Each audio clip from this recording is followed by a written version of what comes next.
Welcome to the Kick the Habit Forever podcast. My name is Michael Quirk. I'm a licensed therapist, coach, and educator.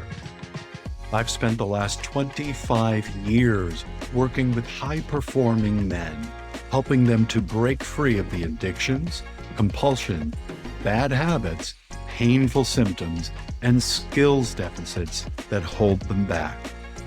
If you're a high-performing man and your goal is to get control over your porn use, then this podcast is for you.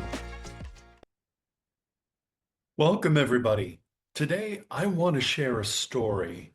This is a story that illustrates just how serious pornography addiction can grow when it goes unchecked.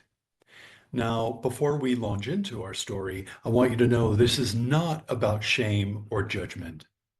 But instead, it's about recognizing the risks and the consequences of porn addiction before it's too late.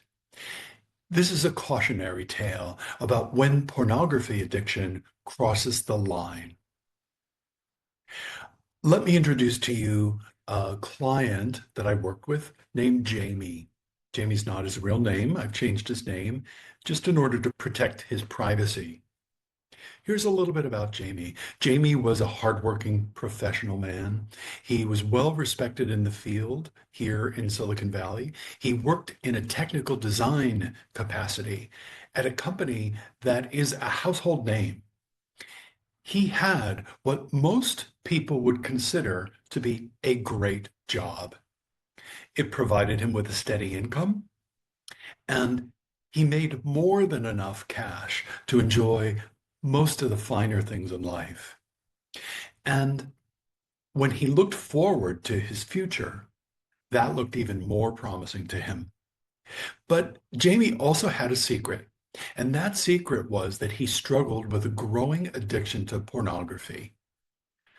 What started out as occasional use escalated over time. He began watching porn more and more frequently, seeking out extreme content. And eventually, his ability to control when, where, and what he watched started slipping. His pornography compulsion grew and grew. As time went on, he began watching porn at work on his phone. And he also started watching porn on his personal laptop. But then what happened was his porn use began to drift even further. He watched more often, and he became less careful. This habit grew until one day, everything in his world screeched to a halt. In one instant, his world turned upside down when he received a message that IT security at his workplace flagged inappropriate content on his work computer. It was undeniable. Pornography had been accessed on a device meant strictly for professional use only. Now, when his team confronted him, waves of shame and fear overwhelmed him completely. His panic grew as his boss, who was once a mentor, a fan, and a supporter of his, now gave him the cold shoulder. When talking with me, Jamie recalled how his boss looked at him with what he described as a stone-faced disappointment. HR launched an investigation. The incident violated company policy, and Jamie was swiftly terminated from the position that he had worked years to attain. In an instant, his years of hard work were erased completely, not because he was a bad person, not because he was bad at his job, but because his addiction had led him to make choices that carried very real consequences. His colleagues at work instantly distanced themselves from him. His network, one that he had cultivated since graduate school, evaporated overnight. His work friends all ghosted him, and he struggled to find new employment. But with a termination like this on his record, it was looking impossible. It was only after Jamie's life completely exploded that he decided to do something about his compulsion to view adult content. He had, as people say, hit rock bottom. So let's think about something. Where exactly did Jamie go wrong? His situation didn't happen overnight. His addiction followed a pattern that's pretty typical of many who are struggling with pornography and addiction experience in general. I want to break down for you now the key mistakes that led to Jamie's terrible situation. Mistake number one, he ignored the early warning signs. Jamie's pornography use started small, but it grew over time. He noticed himself watching more and more often. He found that he was seeking more extreme content, some of which was of questionable legal status, and he began feeling an increasingly stronger pull towards it. He began to crave his porn use.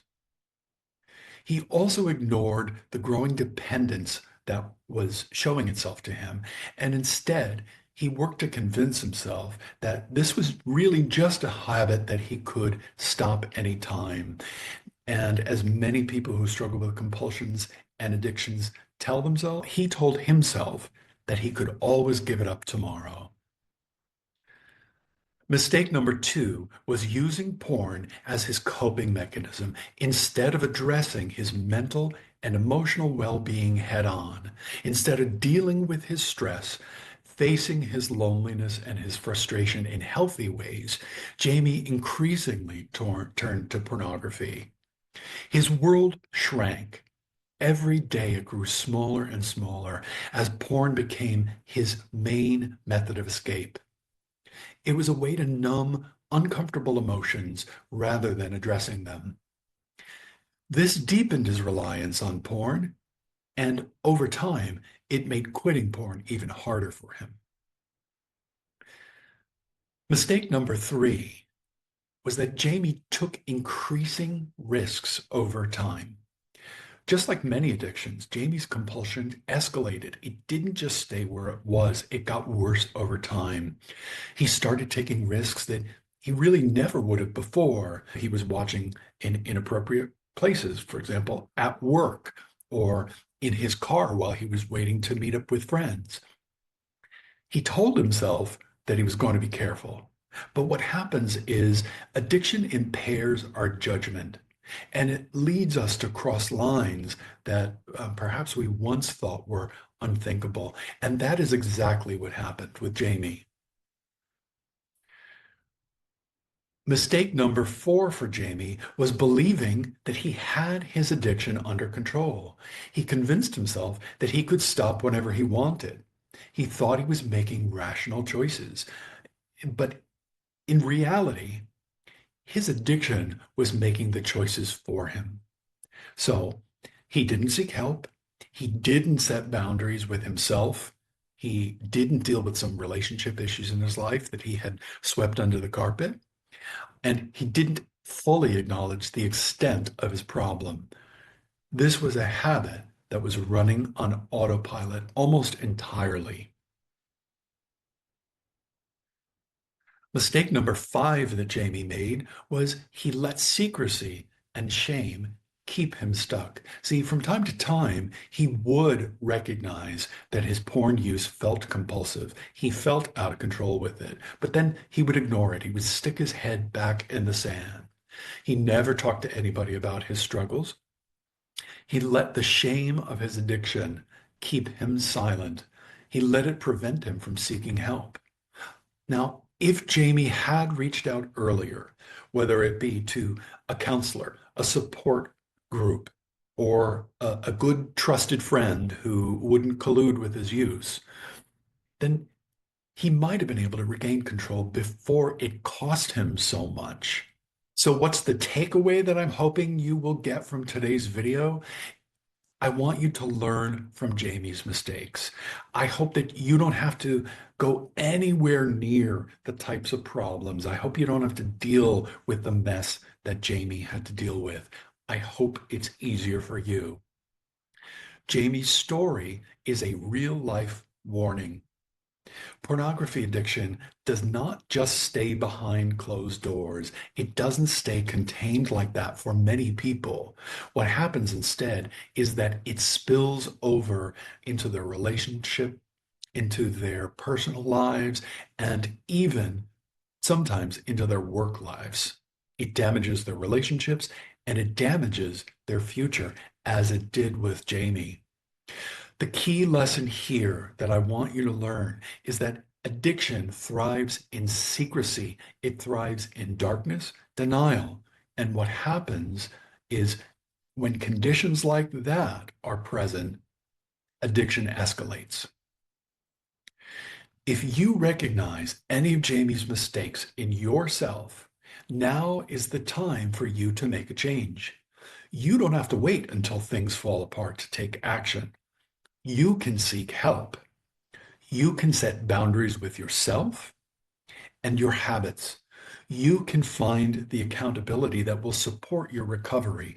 Recovery is possible, but recovery requires honesty, it requires awareness, and it requires a willingness for you to take actions to break the cycle of addiction before it breaks something important in your life.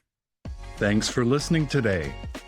I'd like to invite you to view my free class. It's called How to Kick the Habit Forever. In it, we talk about what you have to do in order to unhook yourself from compulsively using adult content. Go to www.kickthehabitforever.com now to view it.